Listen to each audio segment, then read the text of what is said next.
Hello friends, अस्सलाम वालेकुम। उम्मीद करता हूँ आप खैरियत से होंगे। आज मैं आपको एक ऐसी कहानी के बारे में बताने लगा हूँ जिसके बारे में शायद आप बहुत ही कम वाकिफ होंगे। वो है एक शहजादा और एक परी की कहानी। ये कहानी खैबर पख्तूनख्वा के इलाके मनसहरा में वाक़या हुई, जो कि नारान से 8 किलोमीटर की दूरी पर है। ये सैफुल मलूक नामी एक झील है जो कि मशहूर हुई थी शहजादा सैफ और एक परी जिसका नाम बदर जमाल था। ये सैफुल मलूक जो शहजादा था, इसके नाम के ऊपर ये झील का नाम रखा गया। ये मिस्र मुल्क का शहजादा था। इसे एक दफा ख्वाब आया। इस ख्वाब में इसने एक झील को देखा और साथ में एक परी को भी, परी जिसका नाम बदर जमाल था। ये बदर जमाल बहुत ही खूबसूरत परी थी और सब परियों की मलका थी। इन्होंने अपने वालिद साहब को ख्वाब के बारे में बताया। उन्होंने बताया कि मैंने ख्वाब में एक झील और एक परी को देखा है। इसके वालिद साहब चूँकि मिस्र के बादशाह थे, उन्होंने फरमाया कि बेटा, जो परी आपने ख्वाब में देखी है वो नारी है, और नारी आपको कैसे मिल सकती है? नारी का मतलब होता है आग। आग मतलब नार से बनी हुई चीज जो कि आदमजात को नजर नहीं आती। शहजादे ने कहा कि मुझे परी मिले या ना मिले, झील देखना जरूरी है। मैं झील देखने जाऊंगा, आप इसकी मुझे इजाजत दें। इसके वालिद साहब ने जब इसको इजाजत दे दी तो वहाँ से रवाना हो गए। 1 साल इन्हें वहाँ घूमते घूमते लग गए। कहीं से भी इसको रास्ता नहीं मिला इस झील तक पहुंचने का। 1 साल बाद 14वीं की रात को इनको इशारा हुआ कि मलका पर्वत के नीचे जो झील गुजरती है वहां चले जाएं, वहां परी इन्हें जरूर मिल जाएगी। मलका पर्वत एक पहाड़ है जिसको आज तक कोई क्रॉस नहीं कर सका। वहां पर बहुत से लोग आए, उन्होंने क्रॉस करने की भी कोशिश की लेकिन क्रॉस नहीं कर सके। कहा जाता है कि वहां पर जिन्नात का साया है, वहां जो भी गुजरता है जिन्नात उसको धक्का देकर नीचे गिरा देते हैं। और ये पहाड़ साल के 12 महीने बर्फ में रहता है। वहाँ से बर्फ कभी नहीं पिघलती। यहाँ तक कि 20 लाख रुपए इनाम रखा हुआ है जो उसको क्रॉस करेगा, लेकिन क्रॉस करना नामुमकिन है। खैर, हम बात करते हैं शहजादे की। शहजादा मिस्र से निकल आया। आते आते रास्ते में इसको एक अल्लाह वाला मिला।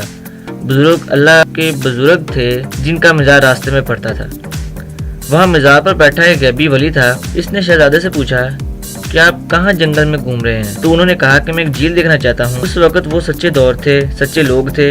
वहाँ से इसे एक सलमानी टोपी मिली। सलमानी टोपी जो अल्लाह के वली ने उनको दी थी। वो टोपी ऐसी टोपी थी कि इसको पहनने से बंदा गायब हो जाता है और किसी को भी नजर नहीं आता। टोपी में चूंकि जादू था। टोपी मिलने के बाद इनके कब्जे में जिन्न व जिन्नात आ गए। इन जिन्नात ने शहजादे को मिस्र से उठाया और यहाँ इस झील पर लाकर छोड़ दिया। यहाँ पर इन्होंने झील देखी और झील देखकर पहचाना कि ये वही झील है जो मैंने ख्वाब में देखी थी।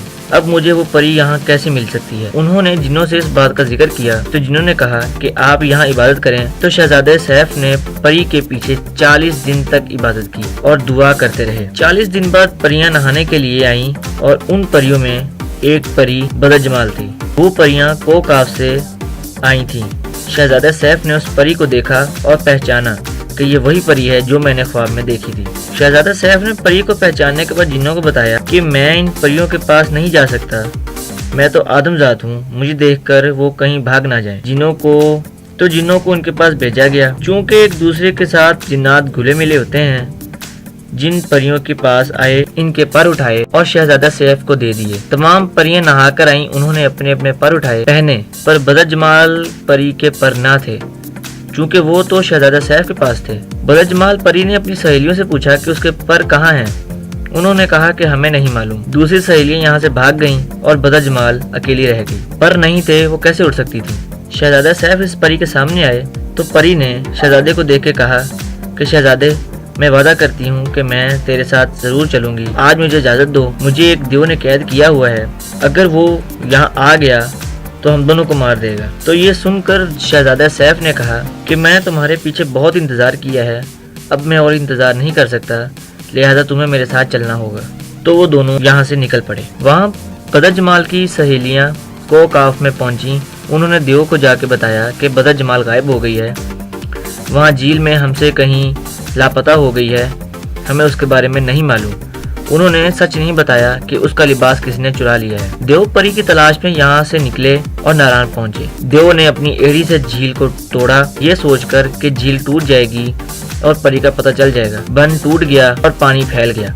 ये पानी का तूफान फैल गया और जब ये तूफान परी और शहजादे तक पहुंचा तो उन्होंने अल्लाह ताला से दुआ की کہ یا اللہ ہمیں اس طوفان سے بچا۔ وہ بھلے وقت تھے، اس وقت میں دعائیں جلدی قبول ہو جاتی تھیں۔ تو وہاں پر ایک پہاڑ بن گیا، اس پہاڑ میں ایک سرنگ بنی جس کو ہم غار بھی کہہ سکتے ہیں۔ شہزادہ سیف اور بدجمال پری اس غار میں چھپ گئے اور پانی کا طوفان دائیں بائیں سے گزر گیا۔ دیو شہزادہ سیف اور بدجمال پری کو ڈھونڈتا ڈھونڈتا بہت آگے نکل گیا۔ کچھ دن شہزادہ سیف اور بدجمال اس غار میں رہے۔ کچھ دنوں بعد جنات جو شہزادہ سیف کے ساتھ آئے تھے، انہوں نے شہزادہ سیف کو آ کے بتایا کہ دیو جا چکا ہے، لہذا اب آپ لوگ اپنے ملک میں جا سکتے ہیں۔ پھر وہ اپنے ملک مصر میں روانہ ہو گئے۔ تب سے اس جھیل کا نام سیف الملوک رکھا گیا۔ سیف چونکہ شہزادہ سیف کا نام تھا، اس لیے اس جھیل کا نام سیف رکھا گیا، اور ملوک مطلب سیف کی ملاقات بدجمال پری سے ہوئی تھی، اس لیے اس جھیل کا نام سیف الملوک رکھ دیا گیا۔